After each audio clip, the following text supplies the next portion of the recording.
नमस्कार, India voice देख रहे हैं आप। मैं हूं आपके साथ रिया डंगवाल। बुलेटिन की शुरुआत करेंगे खबर इंडिया वॉइस के साथ। बड़ी खबरें आपको बता दें, सीएम योगी पर आपत्तिजनक टिप्पणी से जुड़ा यह मामला, जिसमें कांग्रेस नेता ने सीएम योगी आदित्यनाथ पर आपत्तिजनक टिप्पणी की है। बीजेपी कार्यकर्ताओं की पुलिस से इस मामले को लेकर नोकझोंक भी हुई। कांग्रेस नेता के खिलाफ कार्रवाई न होने पर बीजेपी कार्यकर्ता भड़क गए।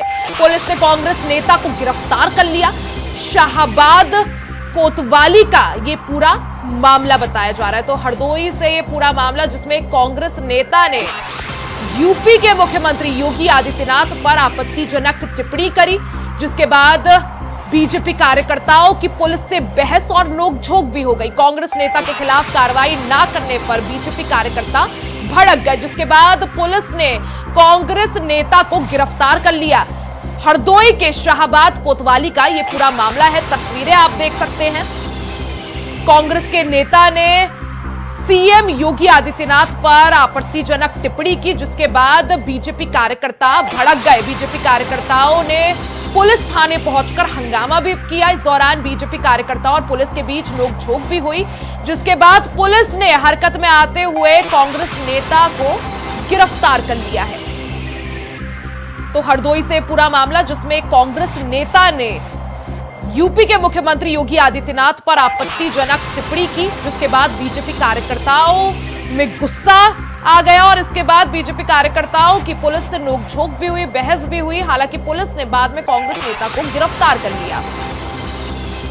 ज्यादा जानकारी के लिए सीधा रुख कर लेते हैं संवाददाता आनंद त्रिवेदी का। आनंद, क्या कुछ ये पूरा मामला है जो हरदोई से सामने आ रहा है? बता दें, ये जो कांग्रेस नेता हैं, इन्होंने कल एक टिप्पणी की थी जो उत्तर प्रदेश के मुख्यमंत्री योगी आदित्यनाथ के लिए। और आपको बता दें, जब ये भाजपा कार्यकर्ताओं को जो इन्होंने सोशल मीडिया पे प्लेटफॉर्म पे जो इन्होंने टिप्पणी की थी, जब उन लोगों ने देखा और ये खबर जो टिप्पणी वायरल हुई, वायरल होने के बाद में उन लोगों ने देखा, फिर वहाँ के जो नगर अध्यक्ष थे शाहबाद के, उन्होंने जाके उनके और भाजपा कार्यकर्ता वो लोग जाके वहाँ शाहबाद कोतवाली पर और हंगामा किया। हालांकि आपको बता दें कि NH 731 पर उन्होंने जाम करने का भी प्रयास किया। हालांकि जो थाना प्रभारी हैं निर्भय सिंह, वो वहाँ पे उनको बराबर समझाते रहे, लेकिन भाजपा कार्यकर्ताओं का कहना था कि तत्काल उनकी गिरफ्तारी करें और FIR करें। हालांकि आपको बता दें कि सीओ साहबादी मौके पर पहुंचे हैं। उन्होंने काफी समझाने के बाद भी प्रयास करते रहे, लेकिन जो भाजपा कार्यकर्ता थे वो नहीं हटने का। हालांकि जब थोड़ी सी नोकझोंक हुई, उसके बाद में फिर उन्होंने पुलिस प्रशासन मुर्दाबाद के नारे भी लगाए हैं। लेकिन हालांकि आपको बता दें कि रात में ही उनको कांग्रेस के जो नेता हैं उनको गिरफ्तार कर लिया गया है। बीजेपी कार्यकर्ताओं के विरोध करने के बाद, पुलिस पर दबाव बनाने के बाद कांग्रेस नेता को जो है गिरफ्तार किया गया। जी बिल्कुल, आपको बता रहे, जब भाजपा कार्यकर्ताओं ने वहां पे जब प्रदर्शन किया और दबाव बनाया, उसके जब हाईवे जब जाम करने की कोशिश की गई, तब उसके बाद में वो तत्काल प्रभाव से वहां से जाई पुलिस टीम गई, वहां से उनको गिरफ्तार किया है। हालांकि मुकदमा लिख लिया गया है, आगे की कार्रवाई की जा रही है। क्योंकि FIR दर्ज हो गई है। आनंद, अब क्या माना जाए, आगे क्या कुछ एक्शन लिया जाएगा कांग्रेस नेता के खिलाफ?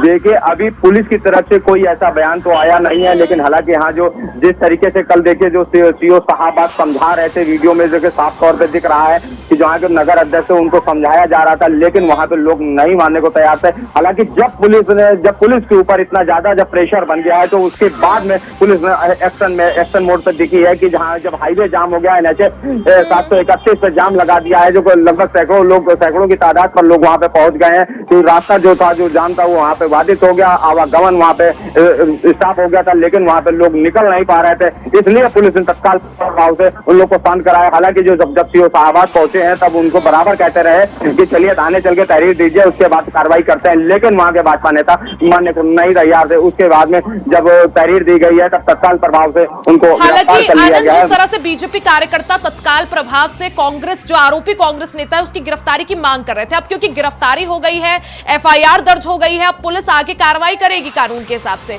अब यहाँ पर जो बीजेपी कार्यकर्ता है, उनकी क्या कुछ मांग, उनका क्या कुछ कहना? देखिए, बीजेपी कार्यकर्ता का अभी तो कोई चीज सामने नहीं आई है। हालांकि हाँ, ये कहा गया है कि इनको तत्काल प्रभाव से जेल भेजा जाए। आगे की जो भी चीजें होंगी वो जब पुलिस का जो वर्जन आएगा उसके हिसाब से इनके पर ठीक है आनंद, आप नजर बनाए रखें। बहुत बहुत शुक्रिया जानकारी के लिए।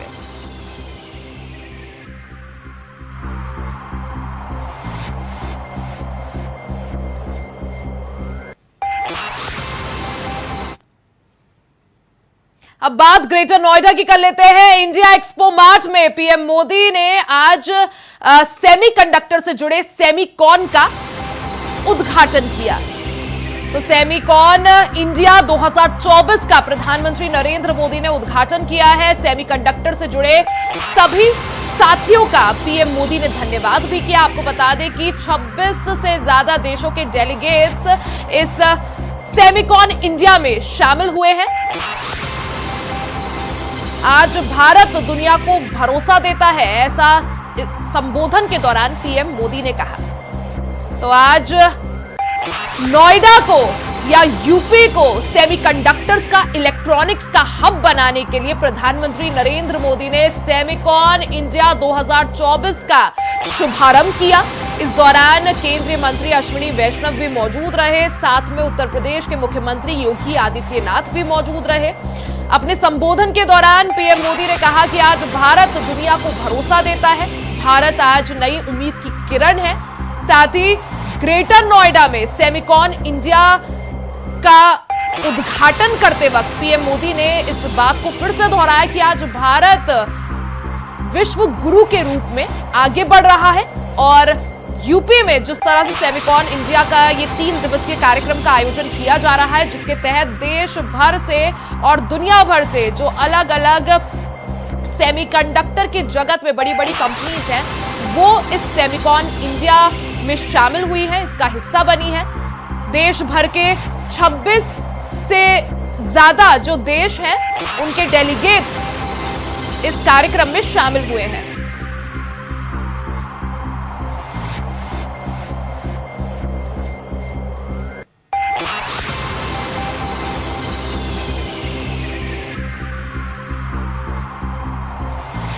आज भारत दुनिया को भरोसा देता है, ऐसा भी इस दौरान पीएम मोदी ने कहा। दुनिया के मजबूत से मजबूत बैंकिंग सिस्टम भी चरमरा गए, तब भारत में बैंक बिना रुके चल रहे थे। भारत का यूपीआई हो, रुपे कार्ड हो, डिजी लॉकर से लेकर डिजी यात्रा तक अलग अलग तरह के डिजिटल प्लेटफॉर्म्स भारत के लोगों की रोजमर्रा की जिंदगी का हिस्सा बन गए हैं। आज भारत आत्मनिर्भर होने के लिए हर सेक्टर में मैन्युफैक्चरिंग बढ़ा रहा है। आज भारत बड़े पैमाने पर ग्रीन ट्रांजिशन कर रहा है। आज भारत में डेटा सेंटर्स की डिमांड लगातार बढ़ रही है, यानी ग्लोबल सेमीकंडक्टर इंडस्ट्री को ड्राइव करने में भारत बड़ी भूमिका निभाने जा रहा है। हमारी सरकार भारत में पूरे सेमीकंडक्टर सप्लाई चेन इकोसिस्टम को आगे बढ़ा रही है। मैंने इस साल लाल किले से कहा है, हमारा सपना है कि दुनिया की हर डिवाइस में इंडियन मेड चिप हो।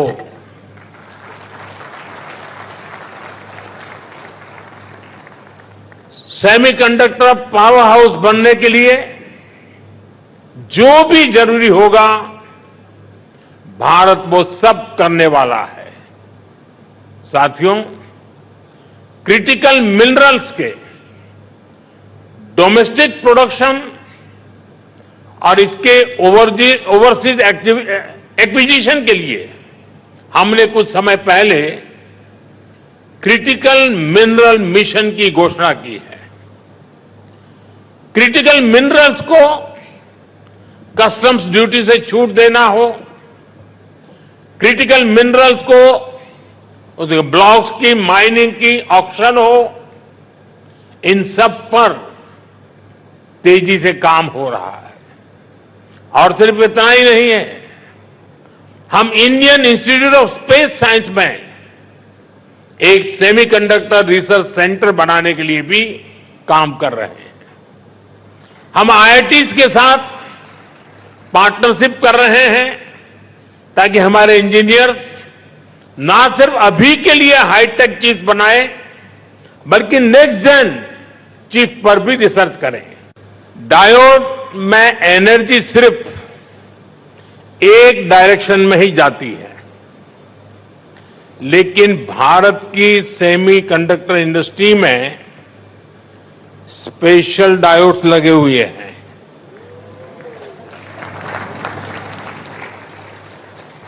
यहां हमारी एनर्जी दोनों डायरेक्शन में जाती है।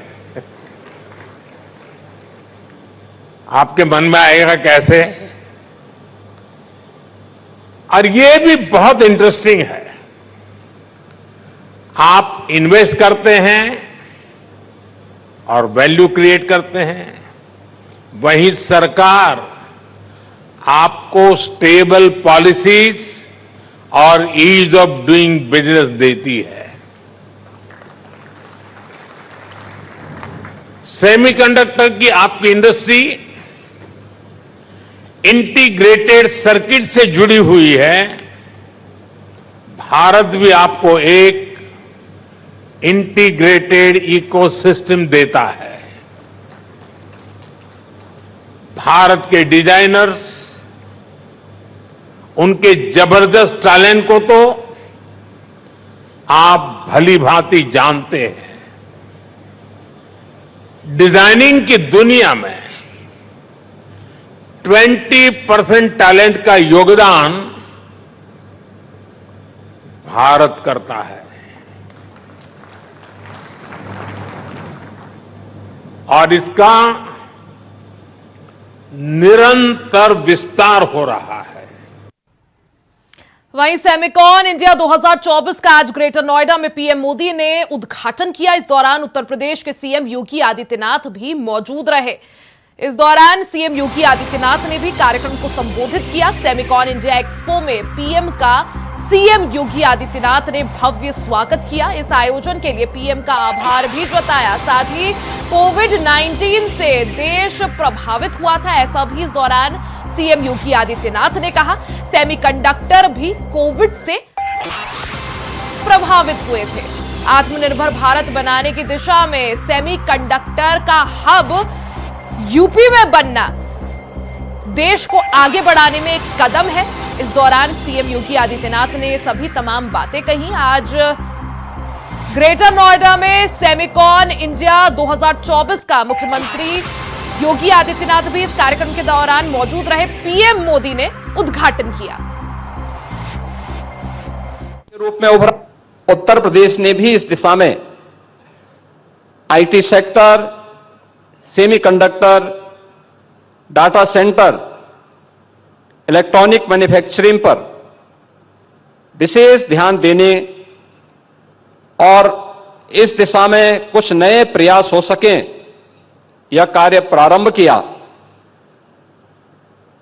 पिछले कुछ वर्षों के दौरान जो प्रयास उत्तर प्रदेश में प्रारंभ हुए, आज उसका परिणाम है कि देश की मोबाइल मैन्युफैक्चरिंग के 55% का मोबाइल कंपोनेंट के 50% उत्पादन उत्तर प्रदेश में हो रहा है। उत्तर प्रदेश कंज्यूमर इलेक्ट्रॉनिक्स के निर्यातक के रूप में उभरा है। सैमसंग इंडिया ने अपना डिस्प्ले यूनिट प्लांट की स्थापना का निवेश भी इसी नोएडा में किया है। आज उत्तर प्रदेश डाटा सेंटर के एक बड़े हब के रूप में स्थापित हुआ है। प्रदेश में सेमीकंडक्टर का अनुकूल वातावरण तैयार करने के लिए उत्तर प्रदेश सेमीकंडक्टर नीति 2024 लागू की गई है। इस नीति में पूंजीगत सहायता ब्याज उपादान, भूमि मूल्य तथा स्टैंप व विद्युत शुल्क में भी छूट करने के अनेक आकर्षक प्रावधान किए गए हैं। उत्तर प्रदेश पहले से ही वैश्विक सेमीकंडक्टर डिजाइन इंजीनियर्स के हब के रूप में स्थापित हो रहा है। MediaTek, ARM, Qualcomm, NXP, Cadence और सिनॉप्सिस जैसी प्रमुख कंपनियां यहां प्रदेश में स्थापित हैं। यह उत्तर प्रदेश में स्थानीय प्रतिभा को लाभ उठाने में व सेमीकंडक्टर डिजाइन तथा मैन्युफैक्चरिंग में इनोवेशन को बढ़ावा देने में अपना सहयोग प्रदान कर रही हैं। यूपी में एक बार फिर से तबादला एक्सप्रेस चली है। यूपी में फिर से 17 आईपीएस अधिकारियों के तबादले हुए हैं। इसमें प्रताप गोपेंद्र यादव को एसपी पीटीसी मुरादाबाद बनाया गया है। वहीं अवधेश सिंह को एसपी भ्रष्टाचार निवारण संगठन की जिम्मेदारी सौंपी गई है। तो लिस्ट आप सभी के सामने टीवी स्क्रीन पर है। यूपी में एक बार फिर से तबादला एक्सप्रेस चली है, जिसमें 17 आईपीएस अधिकारियों के तबादले किए गए हैं। प्रताप गोपेंद्र यादव को एसपी पीटीसी मुरादाबाद बनाया गया है। वहीं अवधेश सिंह को एसपी भ्रष्टाचार निवारण संगठन की जिम्मेदारी सौंपी गई है।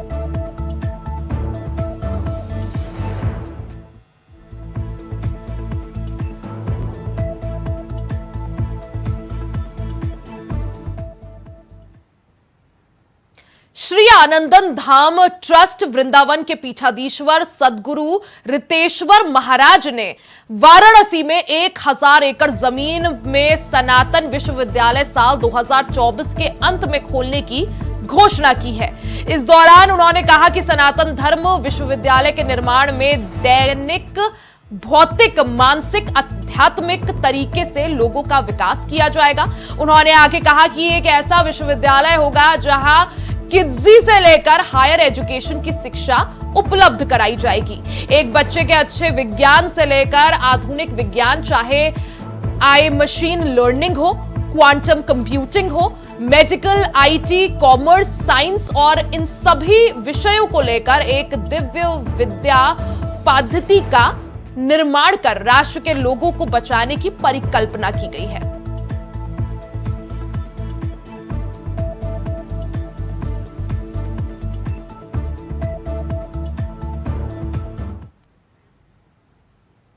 वहीं बलिया के दुभड़ क्षेत्र के गांव में युवक की चाकू मारकर हत्या कर दी गई। हत्या का कारण आपसी विवाद बताया जा रहा है। वहीं मामले की सूचना पर पुलिस और फॉरेंसिक की टीम मौके पर पहुंची। पीड़ित परिजनों ने 3 आरोपियों के खिलाफ थाने में जाकर मुकदमा दर्ज कराया, जिसके बाद पुलिस ने तीनों ही आरोपियों को हिरासत में ले लिया है और पूछताछ जारी है।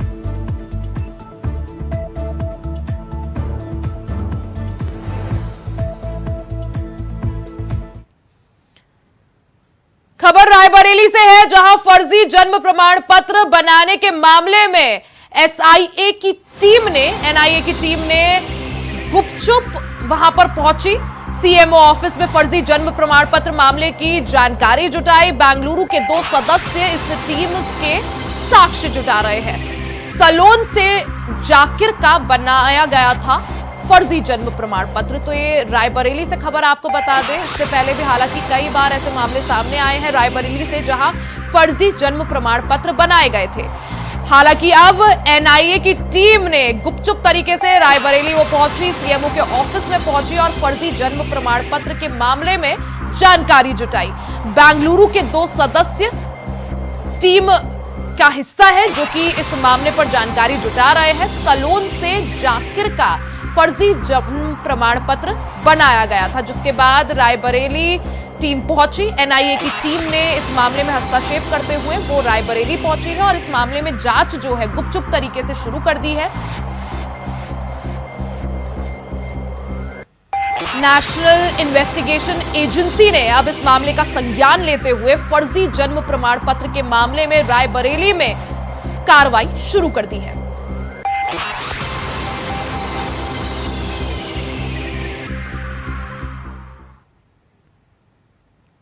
बात अब लखनऊ की कर लेते हैं। अवैध धर्मांतरण मामले में आज कोर्ट सजा सुनाएगी। एनआईए एटीएस कोर्ट इस दौरान सभी 16 आरोपियों को सजा सुनाएगी।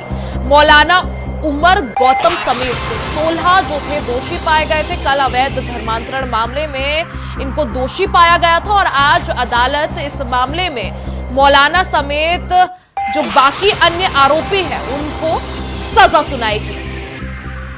एनआईए एटीएस स्पेशल कोर्ट आरोपियों को आज सजा सुनाएगी।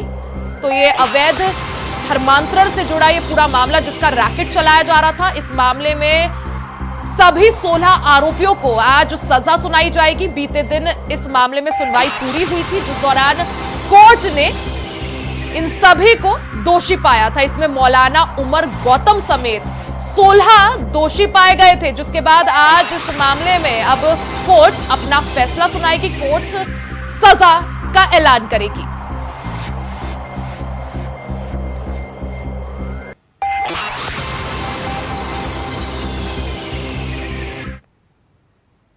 बुलेटिन में फिलहाल के लिए सिर्फ इतना ही। खबरों का सिलसिला जारी रहेगा, बने रहे हमारे साथ।